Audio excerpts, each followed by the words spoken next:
Well, no. So I watched the film in a form of it wasn't completely finished. And so what I loved about that was it made me feel more a part of the Avatar family as someone that's new coming in after they've been working on this for 15 years, which was genius on my part.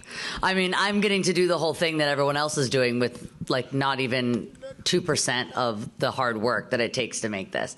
But it made me feel much more a part of the entire kind of journey that they go on as the creators. So yeah, I watched the film unfinished, but I could obviously see myself in the story, which is what I love about Avatar is, you know, it's large scale, but it still has an intimacy and emotion to it that makes you feel like you can identify with the story, even though we don't all live in Pandora. In some way, we all create our own kind of, you know, clans, and that kind of chosen family and resilience is something that resonated with me a lot for the song. So Mark and I have worked together for a long time, so that familiarity helped. Again, with the kind of chosen family aspect, I feel that way about Mark, and so it kind of brought something James Cameron really wanted was for it to sound like a song that I would release with or without Avatar, something that could stand on its own outside of the film. So I feel like we did that.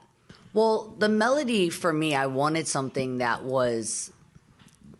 surrendered to the scale of the film. And even though, you know, it belts and it grows and it gets big, it starting as a singular vocal, very minimal, I thought was very anti-Avatar. And I like to do anti-things.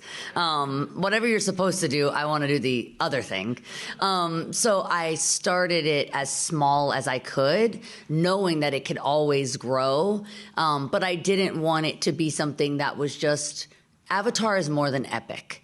And I really realized that last night at the premiere, more so than I did in my first couple of viewings.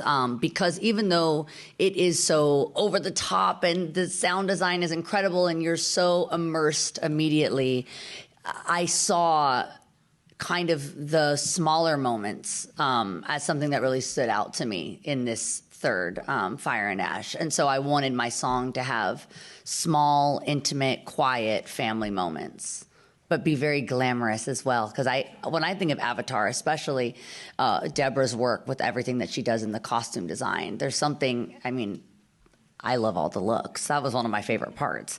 And I love, you know, that everyone has their own identity. Even though they are a clan, they're a group, they still all kind of individualize themselves. And so I was really inspired by the kind of incredibly beautiful world that James created.